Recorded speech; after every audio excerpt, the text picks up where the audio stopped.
ప్రతి దినము దేవుని సన్నిధిలో దేవా నీ కృపావతితో నన్ను బలపరచుము, దినమెల్లా మేము సంతోషించలాగున ఈ వార్తను మాకు దయచేయమని ప్రార్థించి ఒక దినాన్ని ప్రారంభిస్తున్నాం. నేటి దినపు వాగ్దానముగా, నోటి మాటల చేత కలుగు నొప్పి నీకు తగలకుండా ఆయన నిన్ను చాటు చేయును.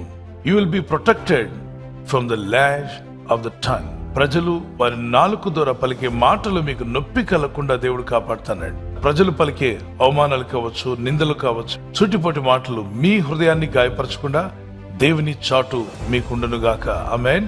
ప్రపంచంలో మనం చూస్తుంటాం, అనేకులు కోర్టు మెట్ల దాకా వెళ్ళారు. ఎందుకు వెళ్ళారంటే నోటి మాటల వల్ల. కుటుంబాలు పాడైపోయి కారణం నోటి మాటల వల్ల. మ్యారేజెస్ బ్రేక్ అయిపోవడం గల కారణం నోటి మాటలే. నోటి మాటల వల్ల ఎన్నో బంధాలు తెగిపోయాయి, ఎన్నో చక్కని బిజినెసెస్ ఫెయిల్ అయిపోయాయి. నోటి మాటలను బట్టి రాజ్యాలు కూలిపోయాయి. నోటి మాటకు అంత శక్తి ఉందా? అవును.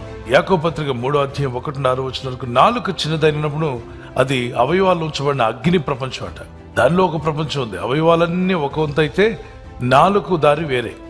దానికి ఎముక లేదు. నరవలేని నాలుక నరులను బాగా బాధిస్తుంది. అందుకే మాటలు మనిషిని నిలబెట్టగలవు, మనిషిని పడగొట్టగలవు. కత్తిపోటు వంటి మాటలు కలవు అన్నాడు. వారి మాట విన్నప్పుడు ఒక కత్తితో వ్యక్తిని పొడిస్తే ఎంత బాధ కలుగుతుందో, ఎంత బ్లీడింగ్ అవుతుందో అంత బాధ కలిగించే మాటలున్నాయట. తెలుసో తెలియకో దైవపాత్మలకు లోబడిపోయారు. వారి మనసులోకి, వారి హృదయాల్లోకి కక్ష, కోపం వల్ల దురాత్మలు నివాసంగా మార్చుకున్నాయి వారి దేహాలు. మరి దురాత్మలు ఎలా మాట్లాడతాయి? అవి ఎప్పుడు శాపవచనాలే పలుకుతాయి. దేవుని ఆత్మ ఉందనుకుంటే అదే దేహంలో దీవెన, ఆశీర్వాదము, క్షేమము, అన్ని మంచి మాటలు మాట్లాడతారు. కానీ ఆ వ్యక్తుల హృదయాల్లో దురాత్మలు, చీకటి శక్తులు ఉన్నప్పుడు మనిషిని గాయపరిచే మాటలే మాట్లాడతారు. సాతానుడు కొందరు నోర్లు వాడుకొని జీవితాలను నాశనం చేస్తుండగా, దేవుడు కొందరు నోటిని వాడుకొని, బోరగా వాడుకొని అనేక బ్రతుకులను నశించిపోయే వారిని రక్షణ నడిపిస్తున్నాడు, వెలిగిస్తూ ఉన్నాడు. విలియం కేరీ గారు ఒక దగ్గర మీటింగ్ లో కూర్చుంటే ఒక గవర్నర్ గారు మిసెస్ ఆమె వచ్చి ఆయన ఎగతాళి చేయాలని, ఎందుకంటే వాళ్ళు మిషనరీలు మన దేశంలో ఉండి మన వాళ్ళకి బుద్ధి చెప్పడం, మన వాళ్ళకి జ్ఞానం నేర్పడం వాళ్ళకి ఇష్టపడలా.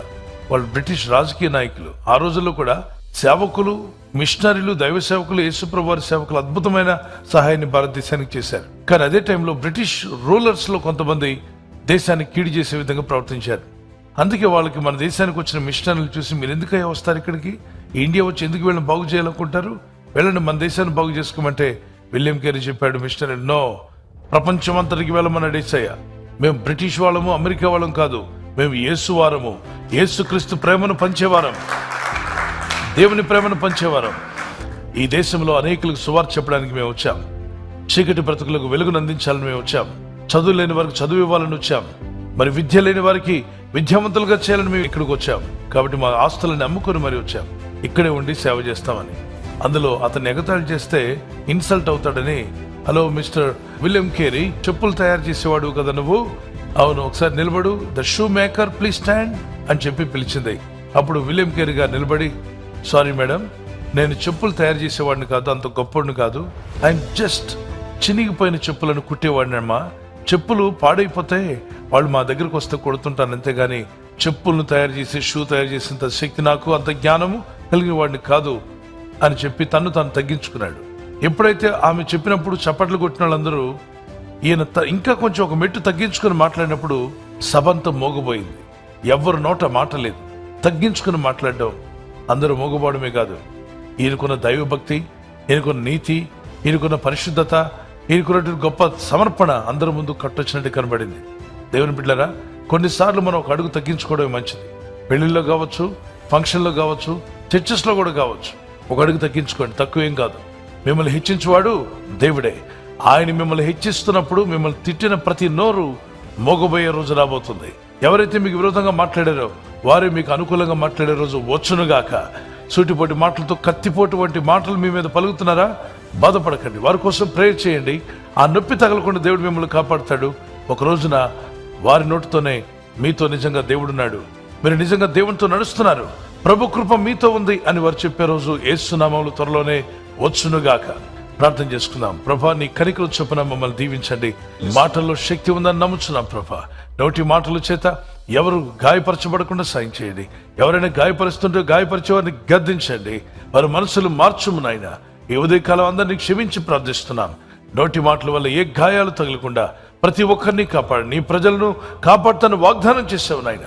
ఇదిగో ఎవరైతే నోటి మాటల చేత గాయపరచాలని ప్రయత్నిస్తున్నారో వారి యొక్క ఇంటిలో కానీ, ఇంటి చుట్టుపక్కల పరిసరాల్లో కానీ, వారి ఉద్యోగ స్థలంలో, ఆఫీసెస్ లో, ఎక్కడ వర్క్ చేస్తున్న ఆ వర్క్ సైట్ లో వారికి విరోధంగా, వారు చేస్తున్న పనులకు విరోధంగా మాట్లాడే వారిని గద్దించండి. వారి నాలుకలు ఇక గాయపరిచేవిగా కాకుండా మంచిగా మాట్లాడే మనసులు వారికి దయచేయండి. వారికి మారు మనసునివ్వండి. మరి ముఖ్యంగా నీ ప్రజలకు నోటి మాటల చేత కలుగు నొప్పి తగలకుండా మీరు నీ రెక్కల చాటున కాచి కాపాడి మీరు మహిమ పొందమని నజరేయుడైన యేసుక్రీస్తు నామములో ప్రార్థిస్తుండగా, ఎవరైతే అనారోగ్య బలహీనతతో ఇబ్బంది పడుతున్నారో యేసు నామములో వారిని విడిచి పోవునుగాక. మంచి ఆరోగ్యం వారికి కలుగునుగాక. ఏదో అమ్మాలని కొనాలని ప్రయత్నం చేస్తున్న నీ ప్రజల ప్రయత్నం ఫలించునుగాక. వారు కష్టపడిన కష్టాజీతం ఇంటికి రాకుండా ఉన్నట్లయితే నీ కనికల చొప్పున ప్రార్థిస్తున్నాం. యెహోవా యందు భయభక్తి గల వారి యొక్క కష్టాజీతాన్ని దీవిస్తున్నావు. వీరి కష్టాజీతం వీరి చేతికి వచ్చునుగాక. రావాల్సిన దీవెనలు వారి మీదకి రావాలి. వారు పొందాల్సిన ఆశీర్వాదాలు వారు పొందుకోవాలి. మేలులతో చేత తృప్తిపరిచి నడిపించమని, మీరు ఆకడకు సిద్ధపరచమని యేసుక్రీస్తు పరిశుద్ధ నామములో అడిగి వేడుకుంటున్నాం మా పరలోకపు తండ్రి.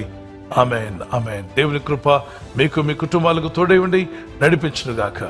క్రీస్తు యేసు వారి కృపా సమాధానాలు మీకు, మీ కుటుంబాలకు సదా తోడై ఉండి నడిపించునుగాక. ఆమేన్. ప్రార్థించే శక్తిని నాకు ఇచ్చినాడు, సత్యమును ప్రకటించే కృపను చూపినాడు.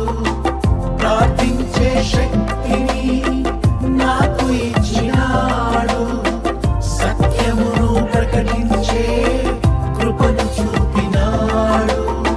పరిశుద్ధుల సహవాసం నాకు ఇచ్చినాడు, పరిశుద్ధుల సహవాసం నాకు ఇచ్చినాడు.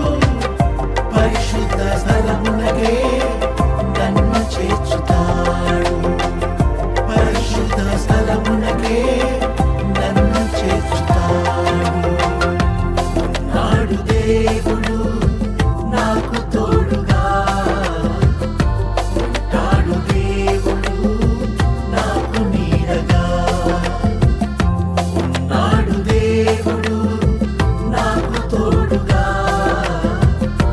ఉంటాడు, దేవుడు నాకు నీడగా. నన్ను విడువడు, ఎడబాయడు ఎన్నడు.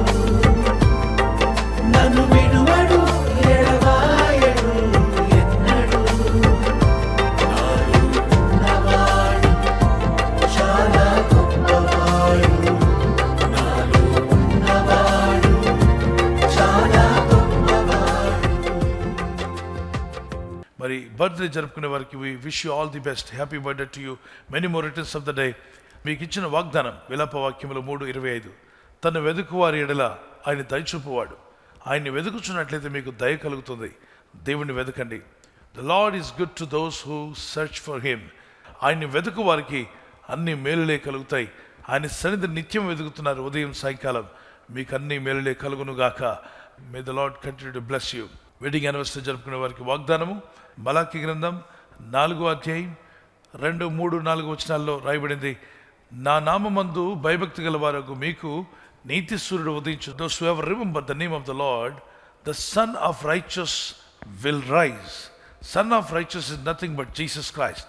ప్రభు నీతి సూర్యుడుగా దంపతులను మిమ్మల్ని దీవించి ఆస్వాదించి మీ వెడ్డింగ్ యానివర్సరీని ఇంకనూ దీవించి ఎన్నో యానివర్సరీలు చేసుకునే కృప, అలాగే దేవుని చిత్తం, దేవుని రాకడాల్సినైతే జూబ్లీ యానివర్సరీ చేసుకునే విధంగా, గోల్డెన్ జూబ్లీ అలాగనే మరి ప్లాటినం చేసుకునే విధంగా ప్రభు మిమ్మల్ని దీవించి ఆస్వాదించునుగాక. God bless you.